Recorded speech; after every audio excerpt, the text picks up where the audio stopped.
Woohoo! It's Tutorial Tuesday and I'm excited about today. Today I'm going to show you how to make perfect elliptical tops or cutouts. I wanted to do the table saw bowl cutting jig today, but I was sick over the weekend and didn't get the plans done. So today we're going to do this and I'll try to get that up either later this week or next Tuesday. But this is a really cool little simple jig. And if you want to make your top, maybe you have a little top of an end table or a sofa table and you want to have it an elliptical shape, this is a perfect way to make that happen and get a nice, beautiful, perfect ellipse every time. You know, when we add curves to our furniture, it makes it sexy. The way this very simple jig works is it works off of 2 pivot points instead of 1 pivot point like in a circular cutting jig. And those pivot points just ride in a track. And by fastening our swing arm in different positions, we can control the width and the depth of the cut. And the way we do that is just by creating 2 dovetail slides and 2 dovetail tracks. Now each one of these tracks, or each one of these slides, ride in a dovetailed track. And by doing that, we can create perfect ellipses every time. Let me show you how to build this. So I grabbed a sheet of 1/2 inch scrap wood, and I'm cutting out a 12 inch by 12 inch square as my base.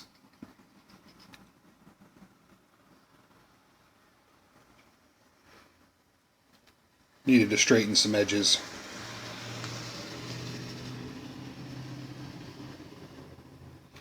So there's my 12 inch by 12 inch square. Now what I'm going to do is I'm going to cut out a track that is beveled on both sides.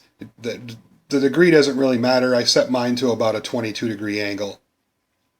And I just cut a track that's roughly 1 inch wide at the wide side.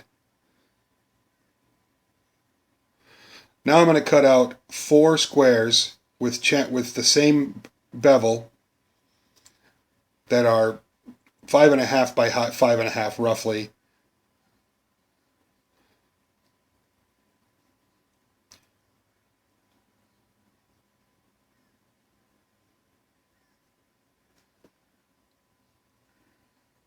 Then I straighten everything up and cut out a couple more pieces I need, including the track for the pivoting arm for the router.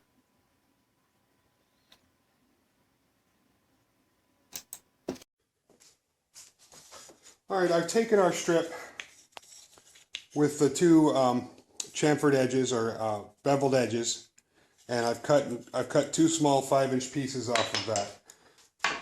Now to place this jig, I'm simply going to start in the corner, and I marked out center on here, which gives me an idea about where this is going to lay out, and it's close enough. So I'm just going to mark out center, and then just throw just a little tiny bit of hot glue on the first piece, and tack it in place. Then I'm going to take our slide and put it on one side, and then one of the short pieces on the other side. And then I'll grab another one of our pieces that we beveled on both sides. Just a touch of hot glue. This is just really just to hold it in place until we get some screws in it. Then I'm going to drop that in place.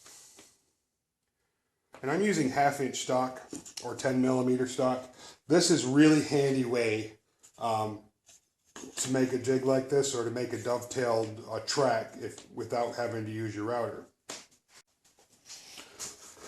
Okay, with those 2 in place, I'm going to slide this one out and insert the longer track in the perpendicular position, and then slide another smaller track over here, and then I'm going to glue this one. And again, just a little hot glue. And this is just going to tack it in place until I run some screws in this to hold everything in position. And then this side, this is really a nice way of doing this without having to cut dovetails on the router. And it gets this it makes this track exactly accurate, so you don't have to dink around with it. All right, with that in place, I'm going to go ahead and run some screws in.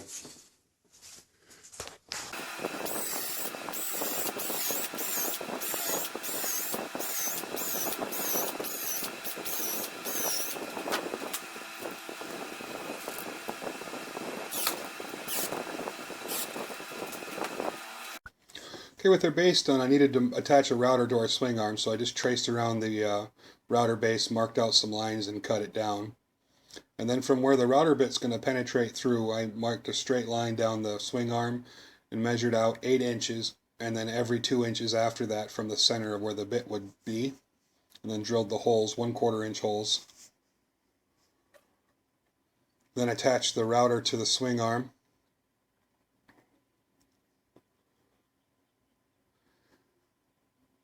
So to make sure that the drill hole for the router bit to fit through was centered, I just put the router into the base, marking the board below it, and then drilled a 1¼ inch hole out with a spade bit.